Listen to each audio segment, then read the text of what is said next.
Hello and welcome to 13.5 Measures of Dispersion. Okay, so now we're going to talk about the range. The range is a really simple calculation. All you do is find the largest piece, which is 99, and the smallest piece, which is 2. And then you just subtract the largest, which is 99, minus the smallest, and with that you're going to get 97. It tells you the span, or how many, or the working number of data you're going to have to work with. Okay, now to the main arena with this section, finding the standard deviation of a set. Now there's a formula that is pretty complicated and involved, so we're going to go through step by step of this procedure that accomplishes the same thing as the formula, but it's a lot less messy. So determine the mean of the set. Well, to determine the mean, let's just add all of these pieces together and divide by how many pieces there are. So there are going to be 6 pieces, so let's divide by that. When we do that, we're going to add, these get 42, divide by 6, and the mean is going to be 7. Okay, step 2, make a chart having 3 columns with these headings. And step 3, list the data vertically under the column marked data. So we're just going to take the data that was in that original chart, which was 2, 3, 5, 9, 10, and 13. Okay, so now that we know the mean, we can do the middle term, which is the data subtract the mean.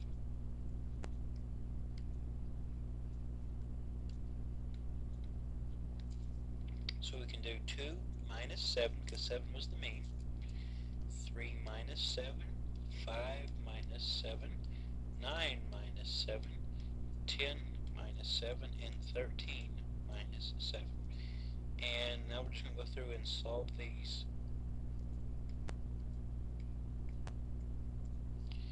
Okay, so 2 minus 7 is a negative 5.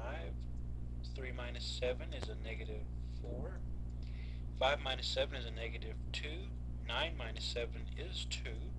10 minus 7 is 3. And 13 minus 7 is 6.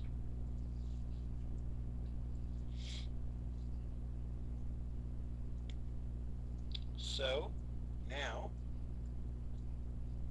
what we can do is step 5 is just square what we found in the middle terms.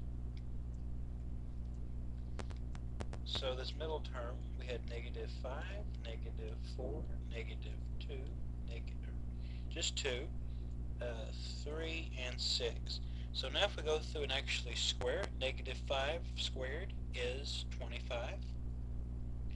Negative 4 squared is 16. Negative 2 squared is 4. 2 squared is 4. 3 squared is 9. And 6 squared is 36. So all we did was square these middle terms. Okay, on to the next step. Determine the sum of what we just found. So what we just found was the 25, 16, 4, 4, 9, and 36. Well, if you go through and add all of those together, you're going to get 94. I'm just going to fill out the rest of this chart for consistency.